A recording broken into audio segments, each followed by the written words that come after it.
TikTok তারকা খাবি, যিনি কোনো কথা না বলেই ইন্টারনেটের সবচেয়ে শক্তিশালী কন্টেন্ট ক্রিয়েটারদের একজন হয়ে উঠেছেন। আজ তার অনুসারীর সংখ্যা প্রায় ৩৬০ মিলিয়ন। কিন্তু এবার তিনি শুধু কন্টেন্ট ক্রিয়েটার নন, তিনি একজন বিলিয়ন ডলার বিজনেস আইকন।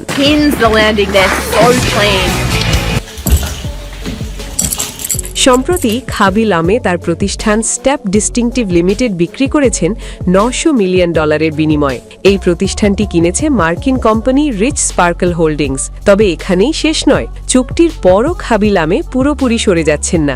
এই চুক্তির আওতায় খাবি লামে থাকবেন রিচ স্পার্কল হোল্ডিংসের নিয়ন্ত্রক শেয়ার হোল্ডার। মানে কি? মানে তিনি শুধু ব্র্যান্ডের মুখ নন, বরং তার প্রভাবের চারপাশে গড়ে ওঠা পুরো ব্যবসায়িক কাঠামোর একজন মূল অংশীদার। এই চুক্তির সবচেয়ে চমৎপ্রদ দিক হল খাবি লামের একটি এআই ভিত্তিক ডিজিটাল প্রতিলিপি তৈরি করা হবে। এই এআই কি করতে পারবে? বহু ভাষায় কন্টেন্ট তৈরি, ভার্চুয়াল লাইভ স্ট্রিম, ২৪ ঘন্টা দর্শকদের সঙ্গে যোগাযোগ। অর্থাৎ খাবি লামে এখন থাকবেন একই সঙ্গে বাস্তব এবং ডিজিটাল জগতে।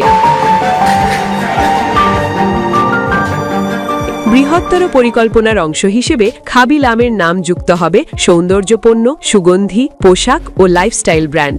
এগুলো সবই হবে প্রিমিয়াম ব্র্যান্ড সহযোগিতার মাধ্যমে। এটাই প্রমাণ করে কিভাবে একজন কন্টেন্ট ক্রিয়েটর দীর্ঘমেয়াদী শিল্প পর্যায়ের ব্যবসায় রূপ নিতে পারেন।